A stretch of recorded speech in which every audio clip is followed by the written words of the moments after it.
सिख कदी दुख सुख बोलना, तेरे बिन नहीं लगदा दिन मेरा ढोलना है, तेरे बिन नहीं लगदा। आपने बाकायदा सिंगिंग का आगाज कब? गा तो बचपन से ही रहा था, पता था कि हल्का फुल्का कुछ ठीक ठाक गा लेता हूँ। लावा इश्के दे अंबरी उडारियां, मैनू प्यार दियां चढ़ियां खुमारियां, मैनू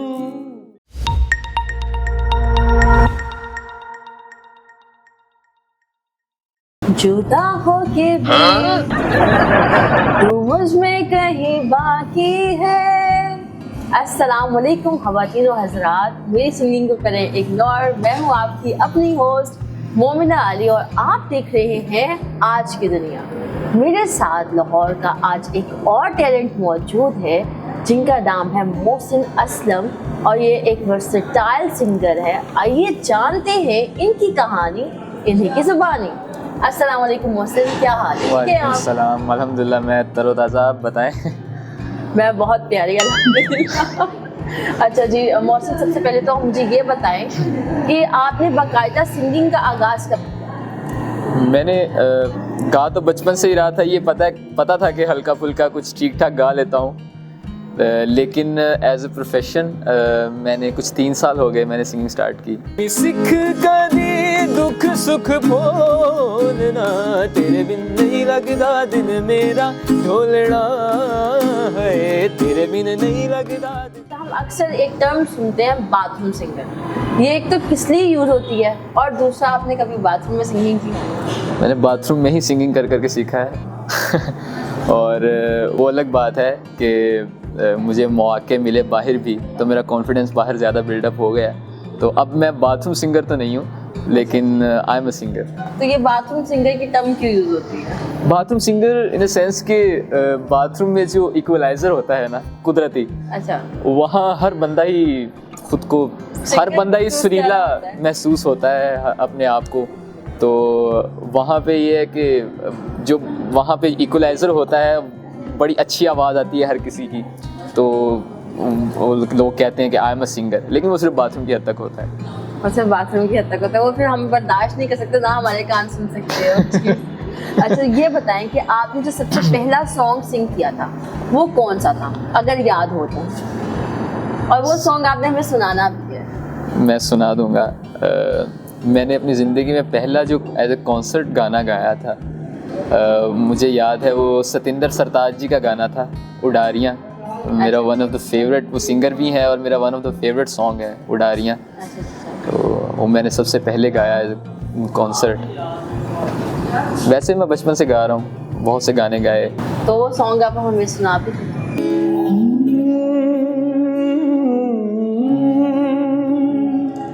लावा इश्के दे अंबरी उडारियां, सानू प्यार दियां चढ़ियां खुमारियां। लावा इश्के दे अंबरी उडारियां, मैनू प्यार दियां चढ़ियां खुमारियां, मैनू प्यार दियां चढ़ियां खुमारियां। मेरे पैर ना ज़मीन उत्ते लगदे, पैर ना ज़मीन उत्ते लगदे, लखां चश्मे मुहब्बतां दे वगदे, राती मिठे मिठे सुपने भी ठगदे, ना गल मेरे वसदी रही, ना गल मेरे वसदी रही। ओ किसे ऐसियां निगाहां मैनू तक्या हो।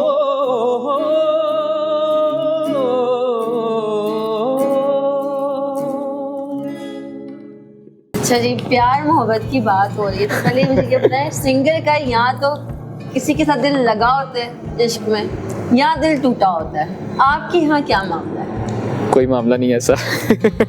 हंसी बता रही है कि कोई तो मामला है।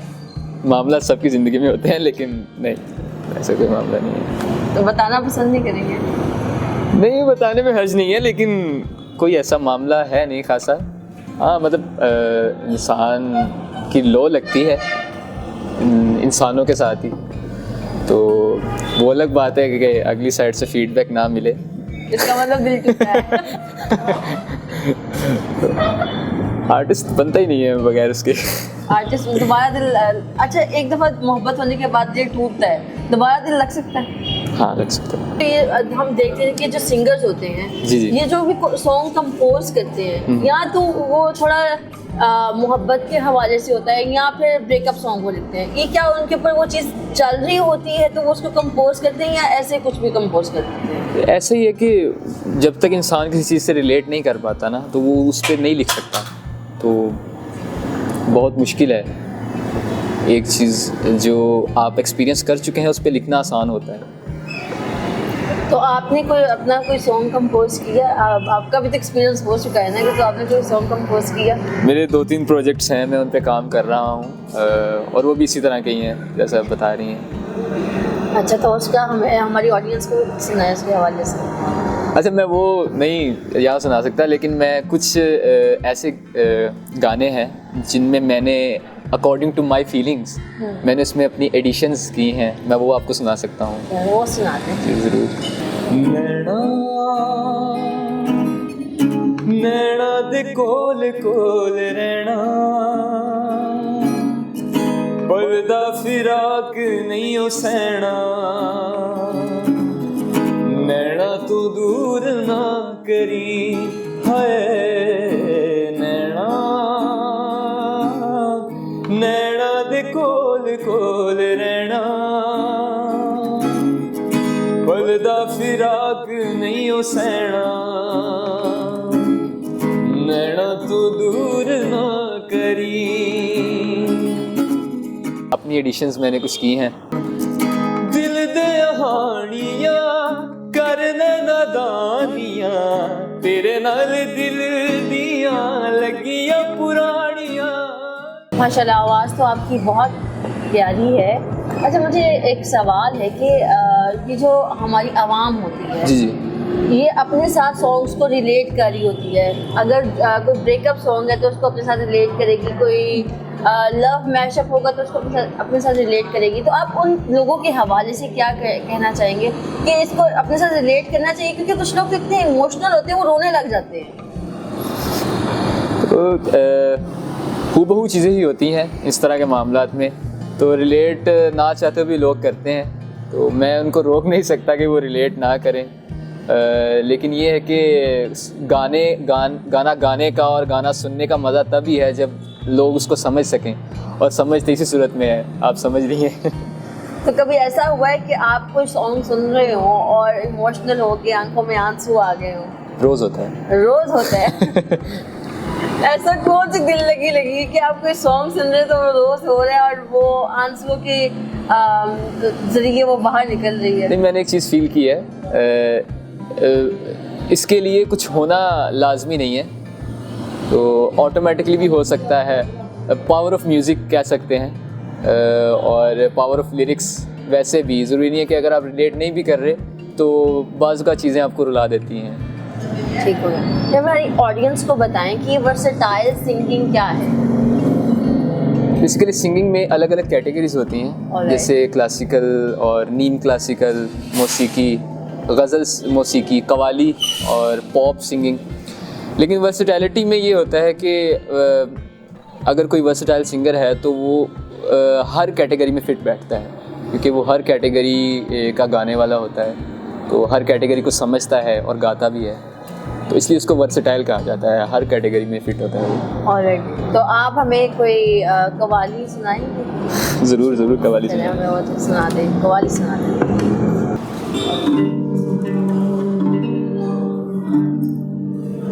इस तो डाडा दुख ना कोई, इस तो डाडा दुख ना कोई, इस तो डाडा दुख ना कोई, प्यार ना विछड़े किसे दा, यार ना विछड़े किसे दा, यार ना विछड़े।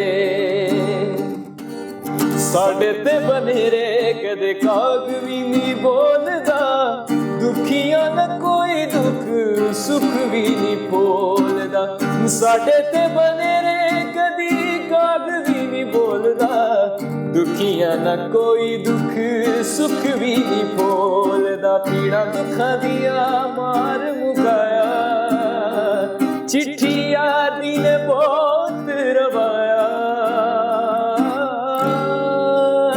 विच परदेसां दे विच परदेसां दे विच परदेसां दे विच परदेसां दे साया भी साथ जब छोड़ जाए ऐसी है तन्हाई रोना चाहूं तो आ सुनाए ऐसी है तन्हाई साया भी साथ जब छोड़ जाए ऐसी है तन्हाई। अब हमारी ऑडियंस को ये बताएं, आप खुद एक सिंगर हैं, जी जी। सिंगिंग के लिए तालीमी मयार का होना कितना ज़रूरी है? सिंगिंग के लिए तालीमी मयार का होना बहुत ज़रूरी है फॉर द ग्रूमिंग। और क्योंकि अब जो म्यूज़िक है उसमें अगर बाय पर्सन आप ग्रूम नहीं है तो बहुत मुश्किल है सर्वाइव करना। सिर्फ आपका आर्ट आपको कहीं पर नहीं पहुंचा सकता, उसके लिए आपको पर्सनली भी दरवेश होना पड़ेगा। अच्छा, ये जो सिंगर होते हैं आप ये पहले बताएं कि आपकी फैमिली इसमें आपको सपोर्ट करती है और आप इसको एज अ कैरियर परस्यू करेंगे? ऑफ कोर्स मैं इसको एज अ कैरियर परस्यू करूँगा। और जहाँ तक रही फैमिली की बात, वो थोड़ा सा बता रही है मुस्कुराहट के फैमिली नहीं मानती। नहीं, ऐसा नहीं है, सपोर्ट करते हैं लेकिन बातों तक साथ चलने को इतना तैयार नहीं है। लेकिन मैं मतलब क्या कहती है फैमिली ऐसा कि वो गलत नहीं समझते इस चीज़ को, बस ये है कि वो टाइम से इसको सपोर्ट नहीं कर सकते, अपना टाइम नहीं दे सकते इस चीज़ के लिए कि हाँ हो गया तो हो गया, नहीं हुआ तो नहीं हुआ, नहीं हुआ तो ना सही। तो इसके लिए सिंगिंग के लिए या एक सिंगर के लिए फैमिली की सपोर्ट होना कितना ज़रूरी है? बहुत ज़्यादा ज़रूरी है। मैं समझता हूँ कि अगर फैमिली की सपोर्ट है आपके साथ तो आपको बाहर इंडस्ट्री में जो है वो धक्के नहीं खाने पड़ते, तो जो कि मैं काफ़ी हद तक खा चुका हूँ। तो ये है कि फैमिली, मैं दूसरों को भी कहना चाहूँगा कि अगर आपके जो बच्चे हैं उनमें कोई टैलेंट है और वो उसको परस्यू करना चाहते हैं तो अगर आपके नज़दीक वो गलत है तो पॉजिटिवली उसको डाइवर्ट करें, और अगर पॉसिबल है, अगर नहीं तो अपने बच्चे का पूरा साथ दें क्योंकि उसको आपकी बहुत ज़रूरत है, मुझे भी ज़रूरत है। ये तो आपने हमारी यंग जनरेशन को जाने से पहले एक आखिरी पैगाम जो है तो वो तो पहले दे चुके हैं। तो हमें जाने से पहले अपने फेवरेट सिंगर का एक सॉन्ग सुना दें, फिर हम प्रोग्राम को वाइंड अप करते हैं। मेरे फेवरेट सिंगर, बहुत से फेवरेट सिंगर हैं। मैं वर्सेटाइल सिंगर जो है वो सबको सुनता है, फिर ही वर्सेटाइल बनता है। एक ही ऑनर, अब मेरे सोनू निगम जी को मैं बहुत सुनता हूँ, नुसरत फ़तेह अली खान साहब मेरे आइडियल हैं, और बहुत से सिंगर, अरिजीत सिंह को बहुत सुनता हूँ, हमारे रफ़ी साहब जो बड़े बड़े सिंगर्स हैं जिनकी मौसीकी में वाकई वो पायदार म्यूज़िक करके गए हैं, तो उनको मैं बहुत सुनता हूँ और उनको बहुत लाइक करता हूँ। तो उनमें से किसी का सुना सकता हूँ मैं। नुसरत का सुना दे, कोई मसला नहीं है, जिसका आपको दिल करता है उसको सुना दे।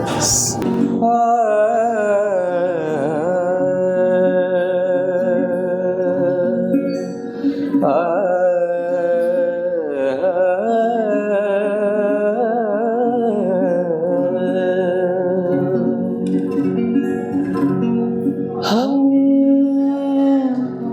बेखुदी में तुमको पुकारे चले गए, हम बेखुदी में तुमको पुकारे चले गए, सागर में जिंदगी को पुकारे चले गए। था लाहौर का एक टैलेंट। ऐसे मज़ीद टैलेंट को प्रमोट करने के लिए हमारी वीडियोस देखें, और इसी के साथ अपनी होस्ट मोमिना अली को दीजिए इजाज़त। फिर मिलेंगे नेक्स्ट वीडियो के साथ। अल्लाह निगहबान।